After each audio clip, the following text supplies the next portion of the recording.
I'd love for be man again.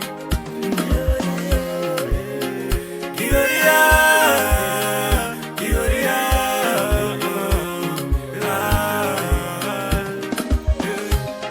Rimazuwa kujenza upangu, wakonesha nyukenyu kweta.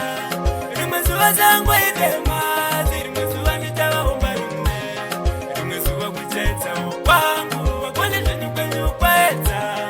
Rimazuwa zangu idema, rimazuwa nitawaomba afanane, pamwe unubata, pamwe dzinocharika msungo, masango afanane, saka wadzimba, musanyombe vamwe vari mumasango, zvamakati sango rinopa waneta, muzandirega ndichikundikana, vamwe masango edu akafanana, asi kuti misi chete ndiyo inosiyana.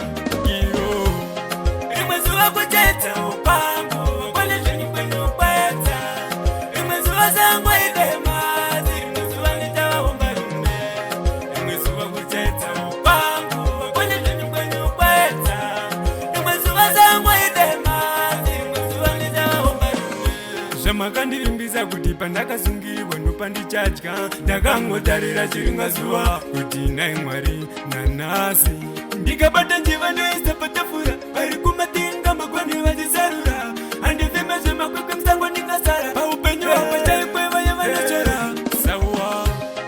Rimwe zuva kujedza upangu, vakone zvenyu kwenyu kwedza, rimwe zuva sango idema, rimwe zuva nitavaomba rume, rimwe zuva kujedza upangu, vakone zvenyu kwenyu kwedza, rimwe zuva sango idema, rimwe zuva nitavaomba afanane, pamwe unobata, pamwe dzinocharika musungo, masango afanane, saka wadzimba, musanyombe vamwe vari mumasango, zvamakati sango rinopa waneta, musandirega ndichikundikana, vamwe masango edu akafanana, asi kuti misi chete ndiyo inosiyana.